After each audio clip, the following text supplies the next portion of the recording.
دینی مدارس میں کتابوں کے اختتام پر آ، دعوت طعام یا ناشتہ وغیرہ کرانا یا بچوں کا کوئی پروگرام کرنا، اس کا شرعاً کیا حکم ہے؟ چنانچہ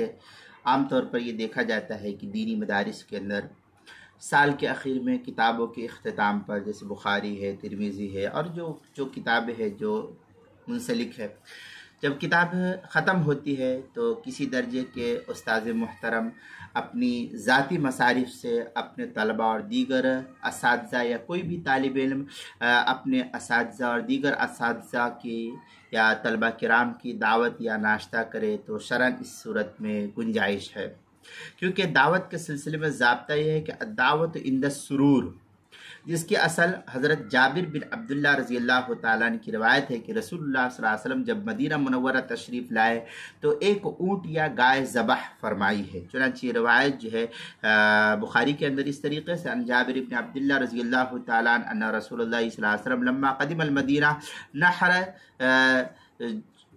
جزوراً او بقرہ، جلد نمبر 1 بخاری، جلد نمبر 1 صفحہ نمبر 434، کتاب الجہاد، باب الطعام عند القدوم۔ احکام القرآن للقرطبی کے اندر ہے ان نافع عن ابن عمر قال تعلموا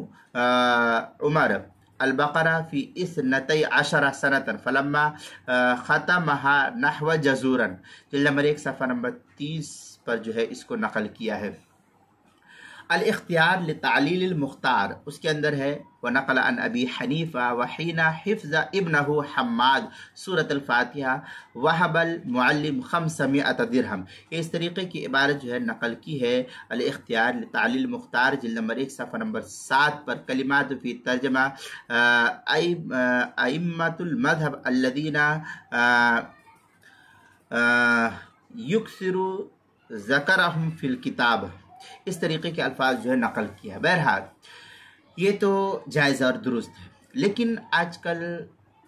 کتابوں کے اختتام پر دعوت طعام ناشتے میں یہ رواج مدارس وغیرہ کے بعض علاقے میں اور بعض مدارس میں چل پڑا ہے کہ تمام طلباء اپنے ساتھیوں سے رقم جمع کراتے ہیں، چندہ کرتے ہیں، جن میں سے بعض ایسے غیر مستطیع طلباء بھی ہوتے ہیں کہ ان کی ضرورتیں وظیفہ کے رقم سے ہی پوری ہوتی ہے، اور اس قدر وہ غریب اور محتاج ہے کہ گھر سے ان کو کچھ ملتا بھی نہیں ہے، اور وہ اپنی ضرورتوں کو پس پشت ڈال کر کے، اور بعض طلباء جن کا صرف ان وظیفے ہی پر گزر بسر ہوتا ہے، اور بعض وہ طلباء ہے جن کا وظیفہ بند ہے اور ذاتی رقم بھی اس کے پاس نہیں ہوتی ہے، تو وہ دوسرے سے قرض لے کر اس اجتماعی چندے میں شریک ہوتے ہیں تاکہ اپنے ساتھیوں کے طعن و تشنیع اور تحقیر و تذلیل یا اپنے استاذ کی ناراضگی اور خفگی سے جو ہے بچا جا سکے اور اپنے آپ کو بچایا جائے، یا پھر اپنی غربت اس افلاس پر پردہ ڈالے رہے تاکہ جو ہے میرا راز ظاہر نہ ہو۔ اس طرح کی دعوتی یا طعام یا ناشتہ کا اہتمام کرانا، اس طریقے کے چندے وغیرہ کروانا یا کھانا کھلانا، یہ تھوڑی سی چندے کی وجہ سے جو ہے یہ سب ناجائز اور حرام ہو جاتا ہے، کیونکہ یہ مال جبری طور پر جو ہے وصول کیا جانے کے قبیل سے ہو جائے گا۔ چنانچہ اللہ تعالیٰ کا فرمان ہے لا تأکلوا اموالکم بینکم بالباطل، اور جو طلبہ نہیں دینا چاہتے ان کے اوپر زور زبردستی ہوگی تو ان کے لیے یہ مال دینا جائز نہیں ہوگا۔ یہ سورہ نساء کی آیت ہے، پارہ نمبر 5 آیت نمبر 29 پر اس کو نقل کیا ہے۔ اب ظاہر سی بات ہے کہ یہ ناجائز اور حرام ہے، کیونکہ جس رقم سے دعوت یا طعام یا ناشتہ کی جا رہی ہے اس میں وہ رقم بھی شامل ہے جو بطیب خاطر یا برضا اور رغبت نہیں دی گئی، لہذا یہ دعوت حرام اور ناجائز ہوگی، اس مال کا استعمال نہیں کرنا چاہیے۔ چنانچہ سنن دارقطنی کے اندر ہے قول صلی اللہ علیہ وسلم لا يحل مال امرئ مسلم الا بطیب نفسه، یہ سنن دارقطنی جلد نمبر 3 صفحہ نمبر 22، کتاب البیوع حدیث نمبر 2862، مشکات المصابیح صفحہ نمبر 255، کتاب الغصب والعاریہ جمع الجوامع جلد نمبر 9 صفحہ نمبر 7، تتمہ حرف اللام والالف حدیث نمبر 26759 نمبر کی روایت ہے۔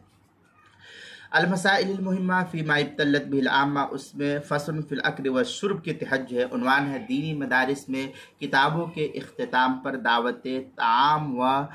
ناشتہ، صفحہ نمبر 151، مسئلہ نمبر 157 کے تحت جو ہے اس کو نقل کیا گیا ہے۔